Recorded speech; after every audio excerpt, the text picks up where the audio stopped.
Shalom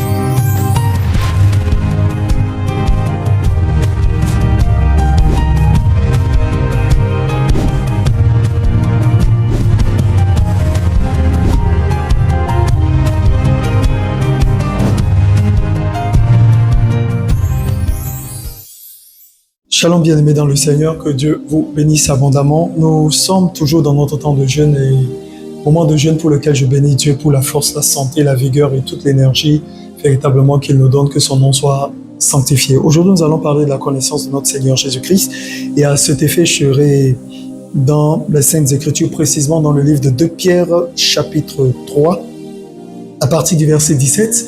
Il a dit ceci: « Vous donc, bien-aimés qui êtes avertis, soyez sur vos gardes. » Dans d'autres versions, on dit « mettez-vous sur vos gardes, de peur qu'entraînés par l'égarement des impies, vous ne veniez à déchoir de votre fermeté.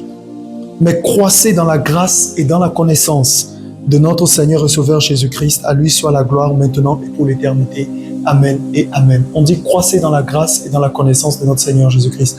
Le fait d'accepter Jésus-Christ ne suffit pas seulement, mais il faut grandir dans sa connaissance. Ce que je veux dire par là, c'est quoi? Il faut développer une relation d'intimité, une relation de connexion régulière, c'est-à-dire de communication, de communion avec le Seigneur Jésus-Christ, à travers justement son Esprit Saint. Car il y a des personnes qui ont reçu ou accepté le Seigneur dans leur vie, mais qui n'ont pas cette intimité, cette marche régulière, cette marche quotidienne avec le Christ. Je prie que cela soit véritablement ton cas, afin que Jésus-Christ ne soit pas seulement un slogan religieux ou quelqu'un que tu appelles juste quand tu es dans un besoin quelconque, mais qu'il soit pour toi celui-là même. On parle de Seigneur et de Sauveur. Le côté Sauveur a été activé à travers la croix. Maintenant, le côté Seigneur reste à être activé quotidiennement, en ce sens qu'il est le maître, il est le directeur de ta vie.